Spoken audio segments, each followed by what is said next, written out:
Tiket.com dan Citylink merugi miliaran rupiah akibat remaja hacker.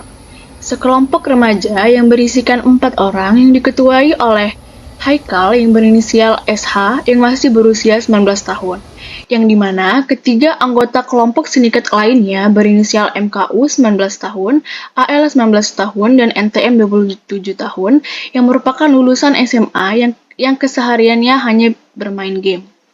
Awalnya, mereka berempat berkenalan melalui Facebook dan sama-sama memiliki kegemaran terhadap permainan yang sama, yang membuat keempatnya sangat dekat. Dan mereka mulai menjalankan aksi peretasan untuk membobol situs jual beli tiket online di tiket.com. SH mengatakan ide membobol situs itu diutarakan oleh MKU. Kejadian tersebut berawal dari mereka menentukan situs tiket.com sebagai sasaran dan akan membobol server maskapai dari Citylink. Peretasan itu dimulai dari SH memasuki salah satu server milik tiket.com, kemudian ia menemukan suatu file yang penting.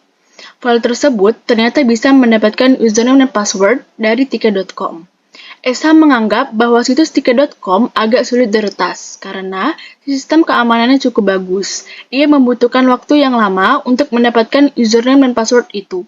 Ia mempelajari dunia peretasan ini dari berbagai sumber. Kemudian, setelah username dan password itu didapatkan, SH langsung memberikannya kepada MKU. Akses itu digunakan untuk memesan tiket Citylink secara ilegal. MKU menjual tiket-tiket itu melalui akun Facebook pribadinya yang bernama Hairul Joe. Ia memberi harga miring bagi pembelinya. MKU mengatakan sebenarnya banyak yang curiga dirinya penipu karena harga yang ditawarkan itu sangat murah. Namun, ada juga yang percaya, bahkan berkali-kali pesan tiket kepadanya. Sejauh ini, kata MKU, ada 1.200 transaksi jual beli tiket kepada pelanggan yang dia dapatkan dari server yang dibobol. 1.200 transaksi itu dapat mencapai 4,2 miliar, kata MKU.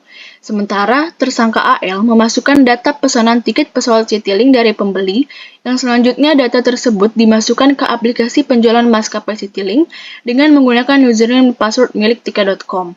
Setelah kode booking pesawat didapat, selanjutnya kode booking tersebut dikirim ke pihak pembeli.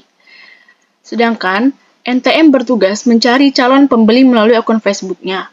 Setelah mendapatkan calon pembeli, data calon pembeli tersebut diberikan kepada AL untuk diproses dengan prosedur yang sama.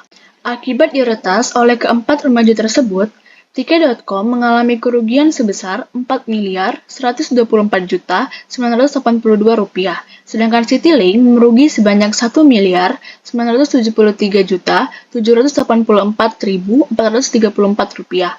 Wah, sangat banyak sekali bukan? Apalagi hanya diretas oleh sekelompok remaja begini.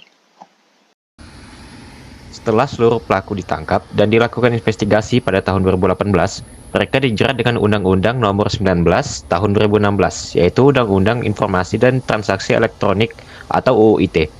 Pembobolan situs tiket.com dapat dijerat dengan beberapa pasal Undang-Undang UU ITE, seperti pasal 30, pasal 31, pasal 32, dan pasal 44. Pasal-pasal tersebut mengatur tentang tindakan kejahatan komputer dan penggunaan informasi elektronik secara tidak sah. Berikut adalah beberapa isi dari pasal-pasal yang telah disebutkan. Pasal 30 UIT menyebutkan bahwa setiap orang yang dengan sengaja dan tanpa hak mendapatkan atau mengambil alih data elektronik milik orang lain dapat dipidana paling lama penjara 7 tahun atau denda paling banyak 1 miliar rupiah. Pasal 31 UIT mengatur tentang pengambilan alih data elektronik secara tidak sah, yang berarti pengambilan alih data elektronik tanpa hak dari pemilik atau pengelola data elektronik. Pelanggaran pasal ini dapat dipidana dengan pidana penjara paling lama 6 tahun atau denda paling banyak 1 miliar rupiah. Pasal 32 UIT menyebutkan bahwa setiap orang yang dengan sengaja dan tanpa hak mengubah, menambah, mengurangi, atau menghapus data elektronik yang ada dalam sistem komputer dapat dipidana dengan pidana penjara paling lama 9 tahun atau denda paling banyak 1,5 miliar. Sementara itu, pasal 44 UIT mengatur tentang pemberian informasi palsu dalam sistem elektronik yang dapat dipidana dengan pidana penjara paling lama 6 tahun atau denda paling banyak 1 miliar rupiah. Dalam kasus pembobolan situs tiket.com, pelaku dapat diproses secara pidana berdasarkan pasal-pasal tersebut. Tergantung pada tindakan yang dilakukan, pemerintah harus memastikan bahwa pelaku ditangkap dan diproses sesuai dengan hukum yang berlaku, agar dapat memberikan efek jera bagi pelaku, serta dapat dijadikan contoh dan peringatan untuk mencegah hal-hal yang sama terulang. Tanggapan mengenai kasus Tiket.com dan Citylink. Dilansir dari Detik.com, menurut ahli digital forensik Ruby Alamsyah, apa yang dilakukan pelaku itu dianggap masih tidak terlalu rumit. Malah, menyebut aksi pelaku itu tergolong nekat. Hal ini memungkinkan bisa dikarenakan pengamanan server jual beli Tiket.com tersebut memang rendah. Mereka cuma memanfaatkan informasi, pengetahuan, serta tools yang ada, dan akhirnya menyebabkan kerugian bagi Tiket.com. Tanggapan mengenai kasus tersebut, yaitu akibat dari peretasan ini sangat merugikan bagi Tiket.com dan Citylink.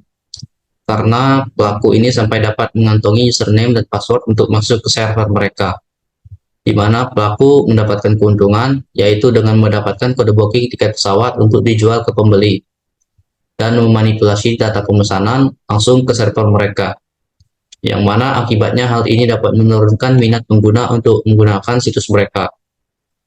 Oleh karena itu, Tiket.com dan Citylink harus memastikan bahwa mereka memiliki sistem keamanan yang kuat untuk melindungi data mereka dari ancaman peretasan. Dan mereka juga harus memikirkan apa yang akan mereka lakukan untuk menyelesaikan masalah dan langkah apa saja yang akan mereka ambil untuk mencegah agar tidak terjadinya insiden serupa ke depannya. Hal ini juga dapat membantu memperbaiki kepercayaan pengguna dan meminimalkan dampak negatif pada citra mereka.